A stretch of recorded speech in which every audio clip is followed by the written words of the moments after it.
Well, it caused in my son's family, he's the father of Malcolm, it caused his wife to not be able to work because of the immune issues. Anytime they took him to a daycare, he would get really sick. And so she's not working, so their income dropped dramatically because she was the major wage earner. So my son now has 2 jobs, and he's trying to get his master's so that he could better the family and also work in advocacy for rare diseases.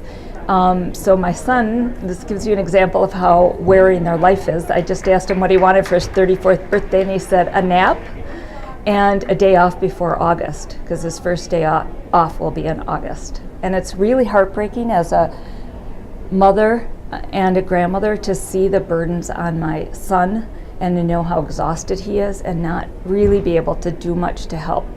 So one of the things I did, because I was wearing a hole in our wooden floors, pacing back and forth before Malcolm got a diagnosis, was to try to do something for the local community. They're not in the same town I live in. So I started a rare disease awareness event in Chapel Hill. It ran 2 years and probably will do it next year as well.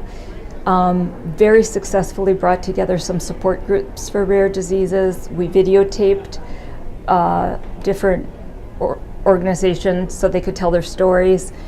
We had UNC's genetic department there, Duke's Undiagnosed Network, and they brought 2 patients who'd gone through their program and wanted to tell their story.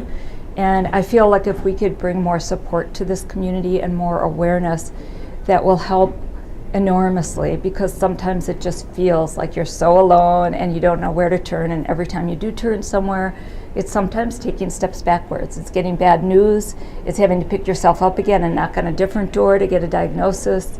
In my children's case, they live rurally, so anytime they go to a doctor, it's over 100 miles round trip, and it's you feel very alone.